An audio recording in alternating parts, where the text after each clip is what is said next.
I'm Laura Roth with Daughters of the American Revolution. I'm here with David Ash. We're in Salem, Ohio. It's January 16th, 2024. Um, David, first off, where were you born? I was born in Salem, Ohio. Oh, awesome. And then, do you have any siblings? Yes, I have two younger sisters. One of them, she was a civilian contractor. With where? She served in Iraq, she was in Iraq with KBG, or I forget the name of it, man with the K, in front of the camera. I forgot. That's okay, that's understandable.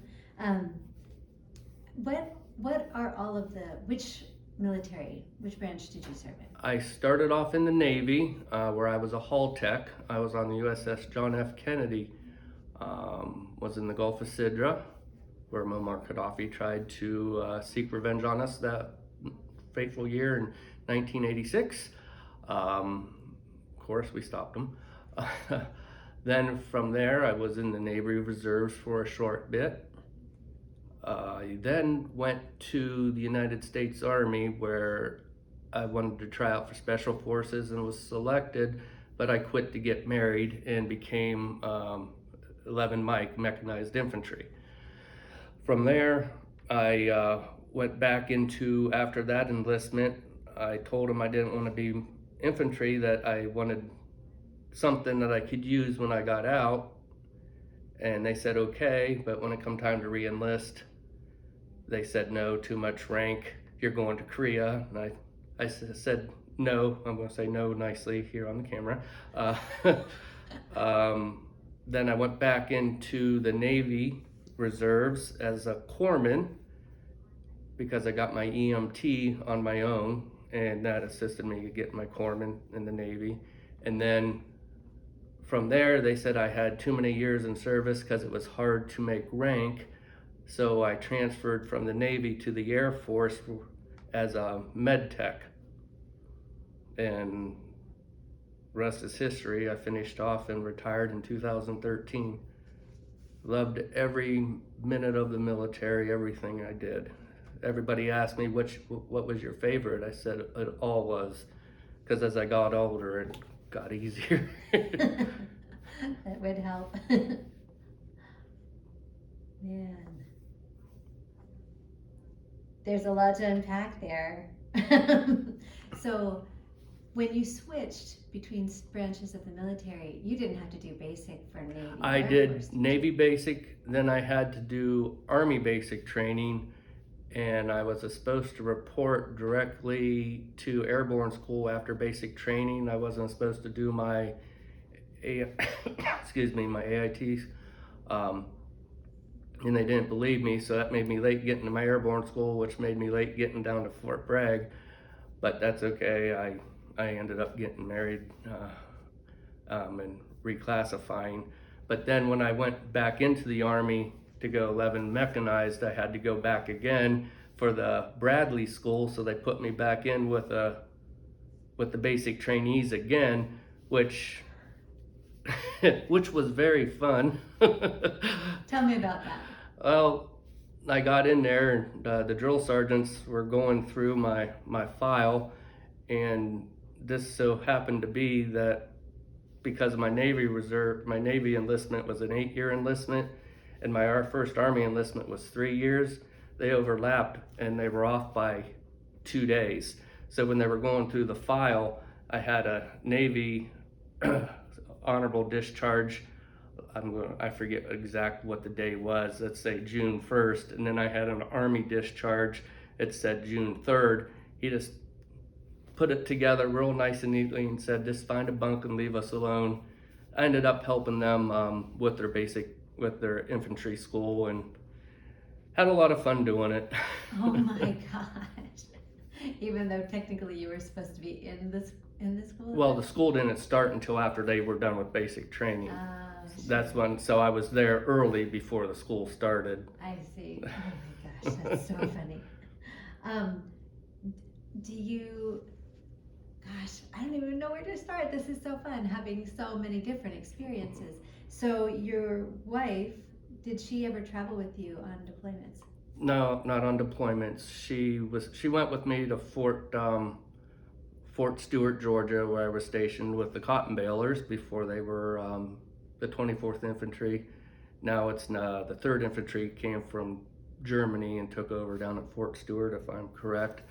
I don't want to misspeak, but I'm almost positive.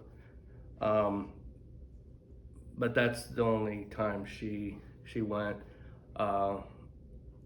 We ended up divorcing, and then my second wife, I come back from Iraq. She told me there was something different about me and ended up leaving me, but she would never say what was different. I tried getting that from her. So it was very difficult being married and being active in the military. Excuse me. How long were you married to your second wife? The second wife, about 10 years. Oh wow. Tell me about your deployments. Where have you gone and Well, a lot of the time was during peacetime, of course, but when I went into the Army originally, it was during the Gulf War back in 91. But by the time I got out of basic training, it was over. There was many incidences that happened that we ramped up getting ready for certain things. But then I was deployed to Iraq, excuse me, to Balad, Camp Anaconda, otherwise known as Mortaritaville, where my first patient was a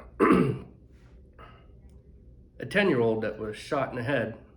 I remember we were bagging them and mortars started coming in, laying on the floor, and he lived. He survived. We saved him. A few months later, he was leaving the hospital.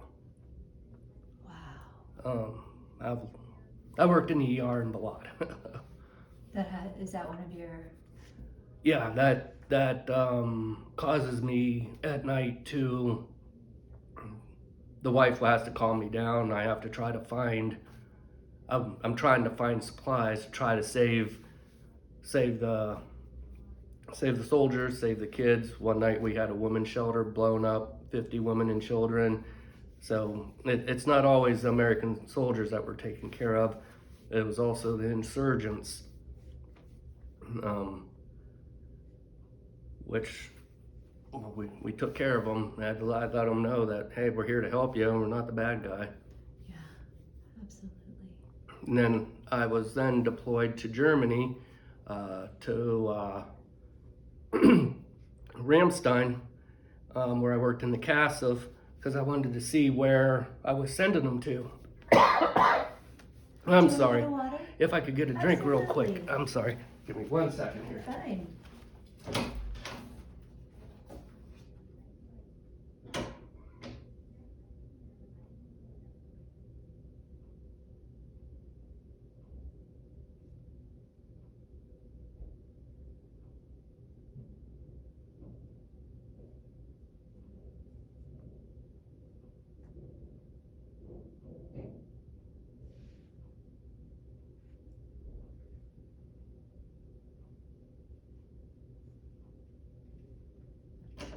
Yeah, I brought you one also. So we're Thank you. That was so thoughtful. Thank you. But I took a deployment to Germany to see where I was sending everybody to. I wanted to see how the process worked. How long were you in Germany? How long was I was that in Germany, I think 8 months. And did you deploy straight from Iraq up to No, I went from Iraq back to Youngstown to the Reserve Center, and then a deployment to Germany came, and I jumped on it. Oh, that is so neat. And so that was in the Naval Reserve Center. Air Force. Oh, that was Air Force, so that was towards the end. Yes. Oh, okay. At the end. I volunteered also to go to Iraq because they needed volunteers to go. So that's when I went to Balad, that's where I volunteered. And while in Germany, I met I'm calling them family. The people I supervised, Gabby, now I'm gonna forget their names, Carlos and Marcia, and they were all from other countries, but in the military, and we formed a good bond and trust. And you know, I told them on day one, I said, "You're coming down to my place. We're gonna have a barbecue." They're like, "Oh, Sergeant Ash, we can't do that. That's fraternization." I'm like, "No, I'm gonna show you the way it used to be in the military. Is that it's team building." That's right. And so they were all from different countries? but Yeah, they- Gabby was from Mexico, Carlos was from El Salvador, and Marcia was from Colombia. And were they working for the U.S.? They were in the Air Force. They were in the U.S. Air Force. Mhm. How does that work? Different countries? I don't know exactly, but I do know that if they could get their citizenship that way. Wow, I didn't know that. I believe so. Don't I'm not sure, but I do know that they have also deported some veterans after they've retired, Oh my. which is very sad. But to this day, I still get messages asking for advice, and they came to my retirement party. Marcia did. Carlos is out in California right now, and Gabby's down in Phoenix, and Where was your retirement party held? in Ohio. In Ohio. Yeah, Marcia came from Baltimore, I think. That is so special. Wow, what a wonderful way to celebrate But an amazing career. But for the most part, everybody, it's a whole experience with the people you serve with. I wish I would have had Facebook when I was back in the Navy in the 80s to stay in contact with the guys.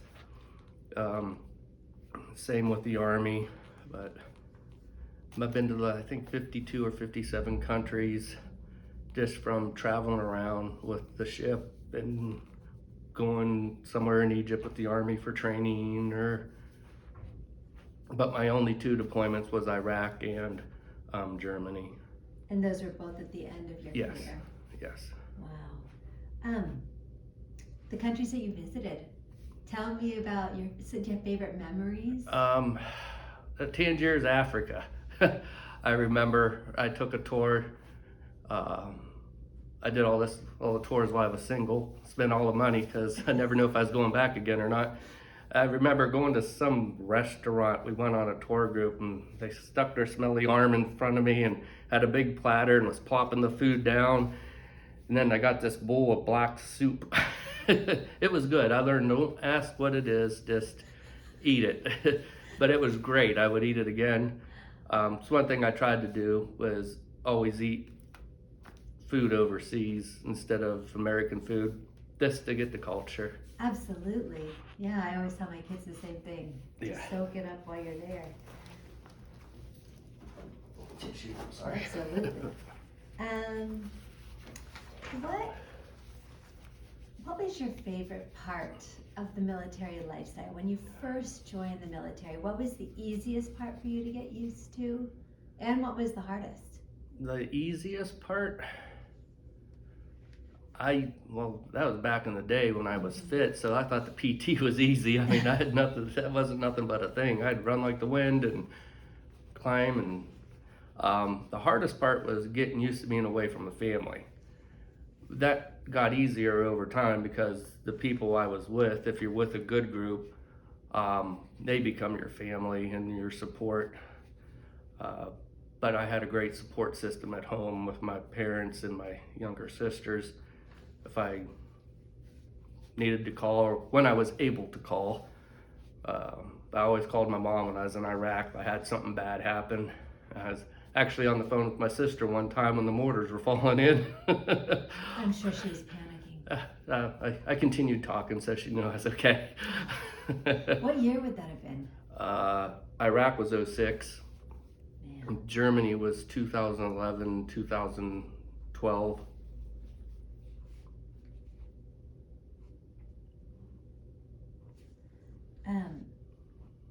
What recollections do you have of Germany, aside from your family? Recollections? I would love to retire and go there. I mean, other countries, I loved all the countries I went to, but if I had a country to pick to go retire to, it would be Germany if I wasn't able to stay in the United States.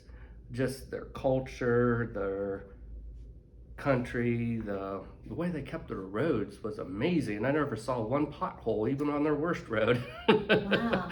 And it was like centrally located. I could go anywhere on their train system. It was just beautiful. I was treated great by the by the by the German people themselves. I didn't see no animosity about anything. It was nice. That's neat. That's Of course, I guess it's how you come off with people, they come back to you too. So. yes, definitely. What about your time on board ship? How long were you on a ship? Like on the Kennedy, I think the longest time we were on a ship was going over to the Med. It'd be a week or two at a time, maybe 3 weeks before we would see land or anything. But what we did as a hull tech, we worked. So we got everything done. So when we hit port, we could go touring and do whatever. Of course, I was on a carrier, so it was like a floating community. It had the stores, I was never in a want for anything. They treated me great. Did you have any close friendships? Yes, we were all like brothers. I mean, I did have a close, still do, I hope. But I was in repair division as a hull tech, and I won a Christmas ham. I'll lead into a story. At Christmas time, when we were in port, and I didn't know what to do with it, I had a canned ham. My senior chief calls me down. Ash, need you down in the office. Like, okay, have a seat. I'm like, who died? Because that's usually tell you. There's like, nobody died. He says, I'm having family over for Christmas. You know that canned ham you got? I said, yeah. Yeah, bring it. I'm like, I'll just give it to you. He says, no, bring it. He says, no, I'll give it to you. He said, Ash, my mother was talking to your mother. We're cousins. So my senior chief was my cousin. My first class petty officer was from where I graduated high school. We became close. We drove home on the weekends. And my division officer was from Youngstown on a ship with 5,000 guys in the Navy. That's crazy. Just as luck would have it. But I did enjoy being on the ship with Commander Clem, which ended up being Admiral Clem. And I forgot I was also in the Merchant Marines between the Navy and the Army the first time. Oh my! Between the Army and the Navy? Yeah, I joined the Merchant Marines. I was in there for a year on the USNS Leroy Grumman. We took it out of New Orleans up to Norfolk. And it was an oiler. We serviced all NATO ships. Whoa. That's awesome. Let me just note that. How did you stay in touch with your family and friends back home when you were on ship? Well, when we hit port, I would make a phone call. Call mom first. So you couldn't Back in the really day. converse when you were on board? No. Okay. But then once I was in the Army, I was always on land. I was able to make phone calls all the time. Even when I was in, we went for training Bright Star over in Africa, or Egypt, I'm sorry, and had an incident happen with me. I totaled a Bradley, cracked it from the right front sprocket to the back left final drive. I called my mom on the radio. Everybody was okay. How many people were on board, or were on the pickup truck? Oh, it was a Bradley fighting vehicle. It was, there was me, the gunner, the Bradley commander, and we had a forward observer in the back. I stepped on 3 times when I was making sure my gunner and Bradley commander was okay. But everybody was safe. Everybody was okay. But you have some injuries from it? I had my seatbelt on, and I got no injuries from that. Unbelievable. That's fantastic. Yeah, they thought they were going to open the hatch and see the steering wheel in my chest. Oh. Do most people wear their seatbelts? I would say I hope. If they're, I mean, it saved me in that Bradley, because when I jumped the tank ditch that I didn't see, it bored through the other side. It made a sudden stop, but yeah, that's what saved me there. Wow, I'm so glad nobody got injured. That's a Yeah. miracle. Did you ever do anything for good luck? Oh, my first time of jumping out of a plane, I prayed. Good time to do When I it. went to jump school. But no, I never did really anything for good luck. What is the best part of your service experience? I loved it all. There was nothing I could say was the best part. I enjoyed every single. I did what I was supposed to do. I followed the orders, which kept everybody off my back until I made enough rank. But what I enjoyed the most was all the people I met.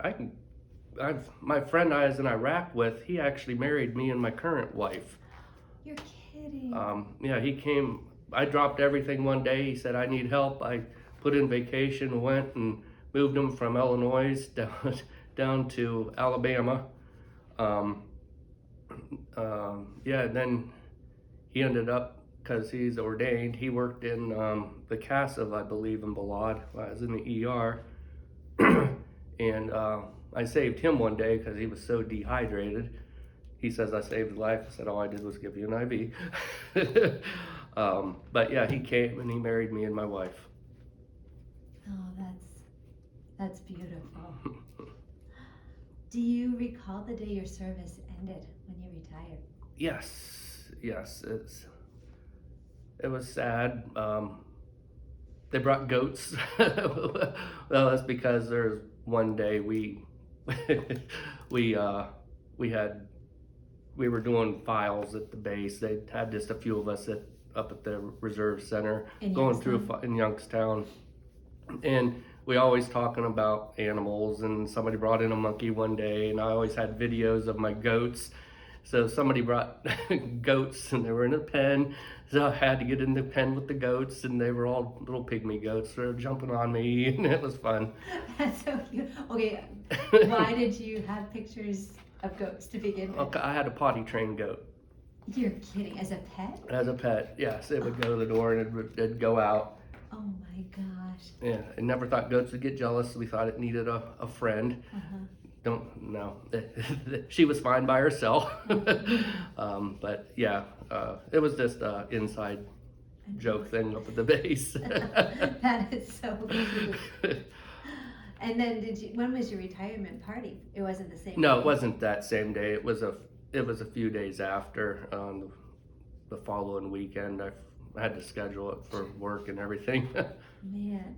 And then you did, so while you were at the reserves, you were working as a civilian too? Yes, I work as a DVOP for the state of Ohio, where What does that mean? a Disabled Veterans Outreach Program Specialist. I assist veterans with barriers to employment. And I also have a part-time job as a commissioner at the County Veteran Service Office. But while I was in the reserve center, while I was in the reserves, I had lost my job when I came back from Iraq. How can they do that? They said I did something that I didn't do. Got on the company radio and gave out information about urinalysis testing. I'm like, why would I do that? Well, so I didn't fight it or anything. So I just went to nursing school, got an LPN degree, and then I got this job with the state. I also have my EMT. I run part-time ambulance. Still? I usually do just the high school games because I had a flashback one time back in the ambulance. I was taking somebody just to a doctor's appointment. I went to Iraq. I was trying to save somebody's amputated leg. So, but yeah, so that's why I just do the high school games. You just usually give a Band-Aid and okay, you're good. Yeah. Man, that's terrifying. How have you gotten treatment for PTSD? Have you talked to people? Yes, I go down to Calcutta, talk to the counselors down there. They're very nice. I just wish though they had counselors that were veterans to talk to that would be able to understand a little. They understand, but I don't think they understand.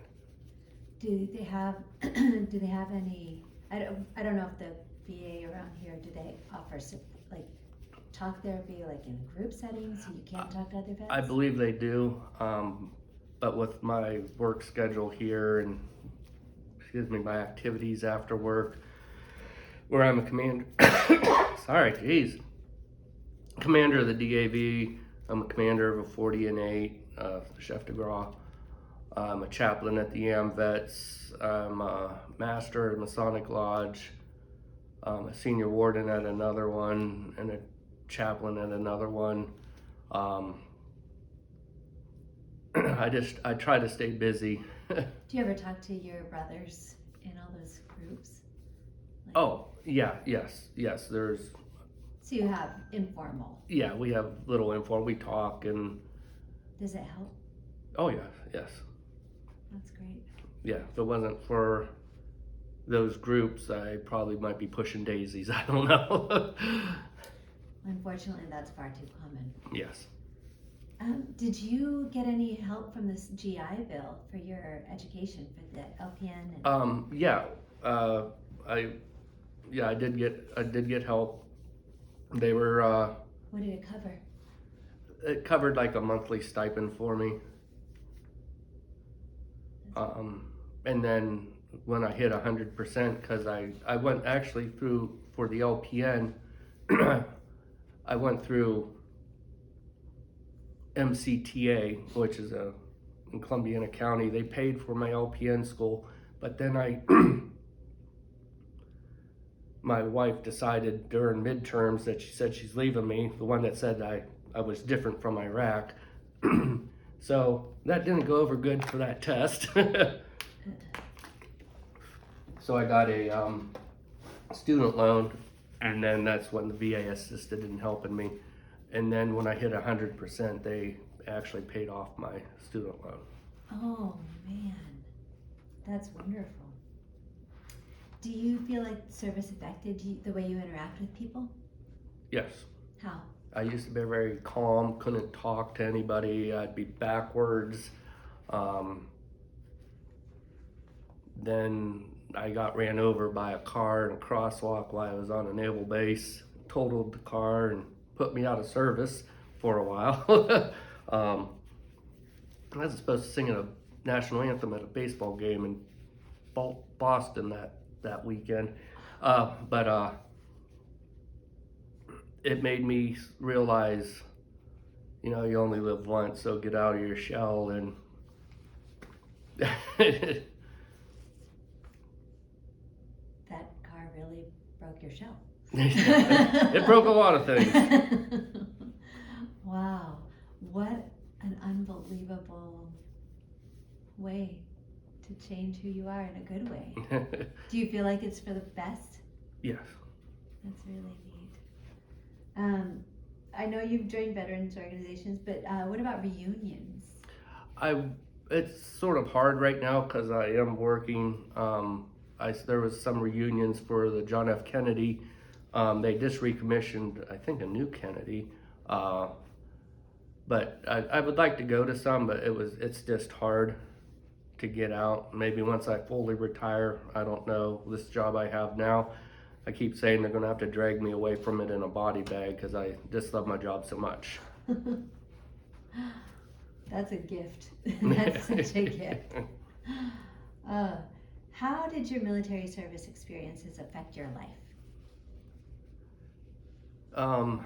I think it hardened me a little bit more. How did it affect my life? I probably gave a little bit of structure. Everything's on time. I had things to do. I make sure I'm always on time. I notice like other family members they'll say they'll be there at 1. They don't show up till 2.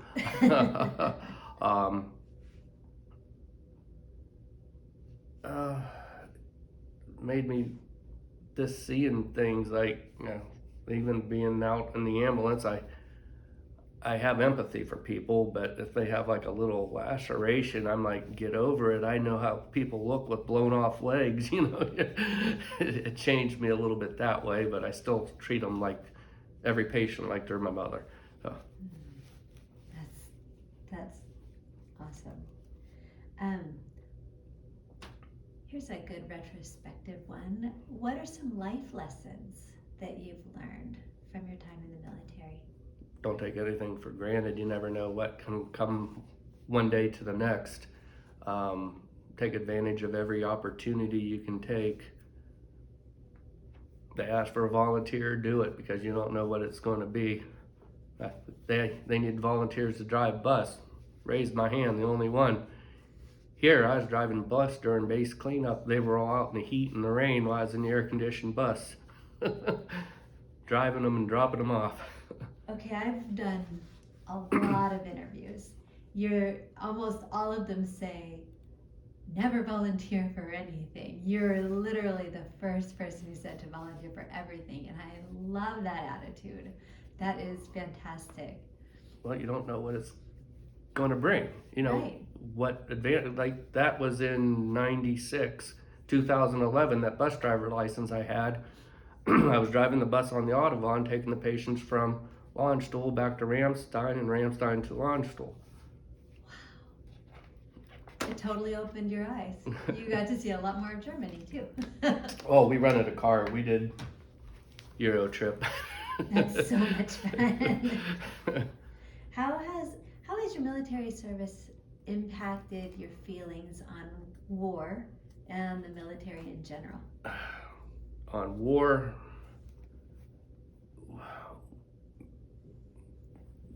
for those people, when I was in college, when I came back, I was taking some classes, and there's a kid that was like, "Oh, you were in the military, like we need them."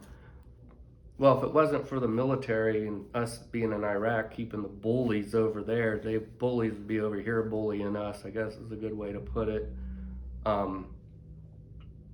They need to keep the media out of it because they just report what they want to report to make the news, not necessarily the whole truths.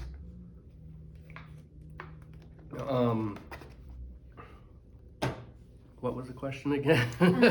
How did the military affect your feelings on war and the military in general? War, sometimes it's a necessary evil. Do I want war? No, but if there's somebody doing something wrong, if we can nip it in the butt, nip it before it gets any worse. Yeah. What message would you like to leave for future generations, for that almost here great grandchild who might watch this video? Support your veterans. Don't be like back in the day when the guys were coming back from Vietnam. They were treated horrible, not by their choice. If it wasn't for family support, they should be the ones recognized, because it's as hard on them because they don't know from one day to the next what's going to happen to their loved ones. There should be more support for families when their people are deployed. My wife didn't get one phone call the whole time I was gone.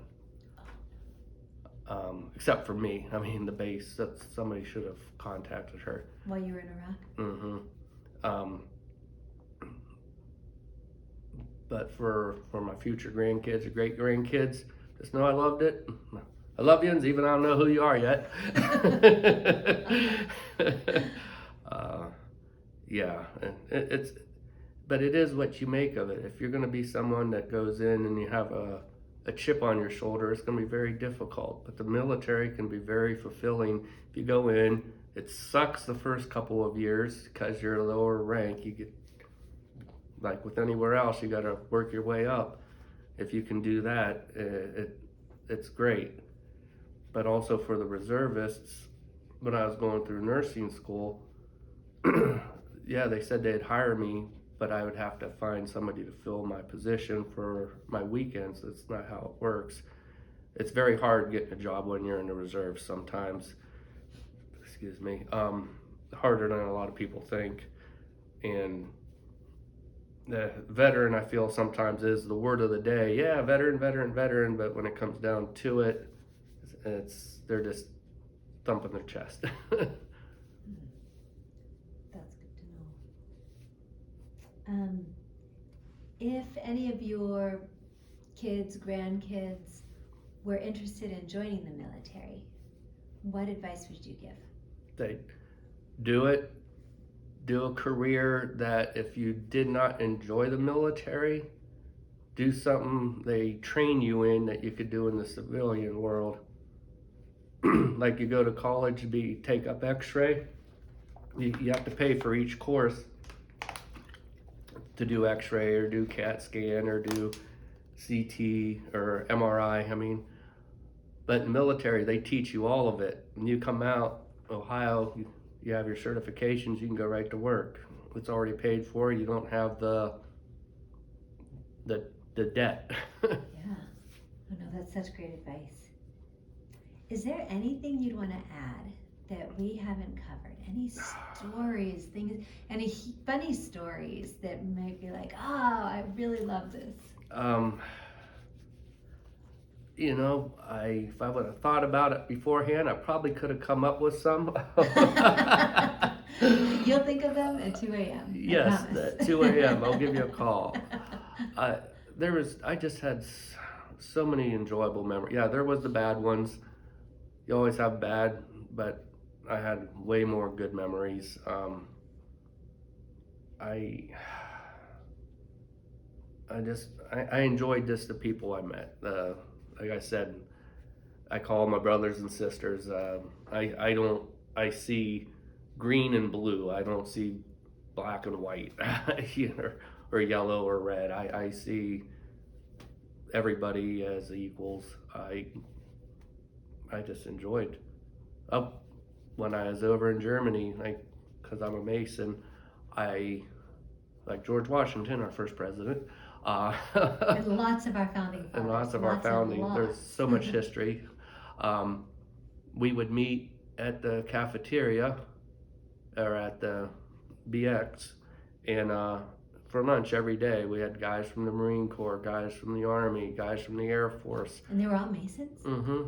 We'd meet. While I was over in Germany, I went to some Masonic lodges. I've met some people from overseas, and just traveled. That was just an extra thing I did. It was fun. There was actually a George Washington Lodge in K-Town, Kaiserslautern, Germany, that I went to, and we did a blood drive at the BX, and I got a coin for it.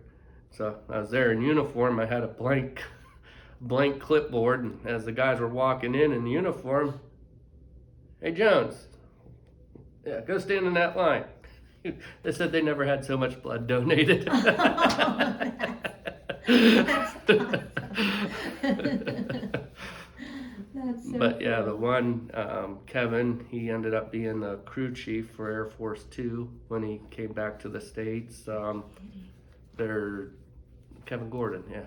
And then there's, I forget a bunch of other guys' names, but yeah, they're just this family. The whole military thing was just, I loved it all. 50 some countries, and it's an experience I didn't have to pay for. I got paid to do. Man. What would you Actually, is there anything you've ever wanted to share about your service that you've just never had the opportunity? Take some time. I shared everything I was allowed to share. That's fair. There was only one or two things that I couldn't share, and which I can't share. But just like I said, it's an adventure that I enjoyed. I've shared everything with that I can. That's great. What would you want people to know or remember from your story? What takeaways? You can do anything you want. Um, and you, like in Iraq, we always strived to be the best that we could. Our ER, when our time of service, we set a wartime record for every war, any war that there ever was for saves, 96.8%. If they came into our ER, because we didn't give up on them, we continued. I can't say anything about any other units that did it. I'm not saying that they gave up. I'm saying we always did our very best, and the survival rate, they got to go home to their parents or their families. That is huge. That is huge. What a phenomenal thing that you get to carry with you always. Yeah, but I carry it with me always, like crying when I cut off the wedding rings, or there's kids coming in, or I carry it with me always, a good way, but in a horrific way. Is there anything else we should cover that we haven't talked about yet? No, I think we covered pretty much everything. I tell everybody also, just because you might have had a real bad supervisor at first, your second supervisor might be a total 180. Just don't give up on the military. If you're in, it's pretty much the only guaranteed retirement you got right now. It's true. Just stick with it. It gets better in time. All right, last question. Uh-oh. This is always my last question. Okay. What do you wish more people knew about veterans? What do I wish more people knew about veterans? Well, I wish I could have stayed in longer. What do I wish more people knew about veterans? That's a hard question. Every veteran's different. Like, people say thank you for your service. I always say thank you for paying me. It's a job I volunteered to do. Like, you took a job up working at McDonald's or being a contractor. I said it was a job I took up. It was just a little more dangerous. That they're people. They don't push them for questions. They'll talk to you if they want to talk. Some of them have a lot of bad memories that they're trying to work through, and just don't jump to conclusions by the way somebody's acting. I guess there's a reason for it. If they want to be left alone, leave them alone. If they want to talk, but always make sure they're okay. Don't let them get to a dark place. My friend Rod helped me one day. He got me out of my dark place. So. Well, I have a couple Rods that have done that.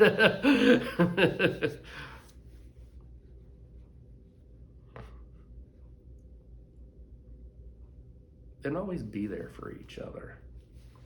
That's another thing.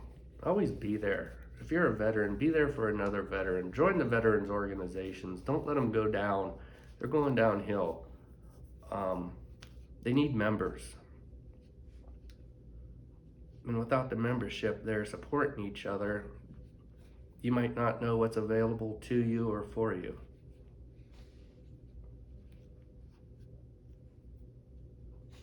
That is awesome. Dave, is there anything else that we should cover?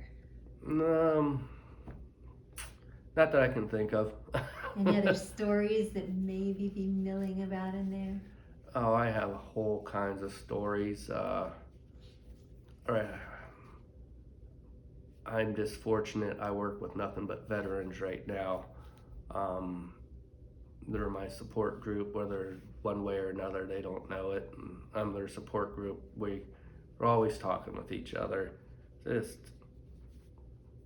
yeah, I don't know what else. I mean, I have stories from the military, just funny things. Short sheeted all the officers' bed one day in the Merchant Marines.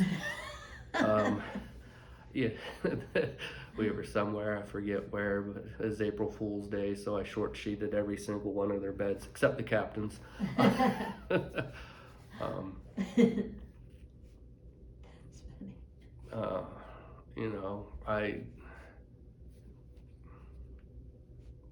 being over in Spain on Christmas Eve, Amsterdam New Year's Eve, you know, just stories that I don't know if I should share. Absolutely. They're just fun. They're fun, yeah. That's so fun.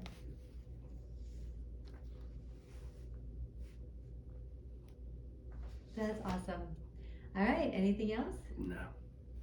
Dave, thank you for your time today. No. But more importantly, just thank you for working so hard for so many people. Former patients, current veterans, military service members, past, present, like you have just you've developed this amazing life where you've dedicated so much time and energy to serving others. And I hope all that goodness comes right back at you. Eventually. For sure, for sure. Thank you. You're welcome, Lori. Thank you.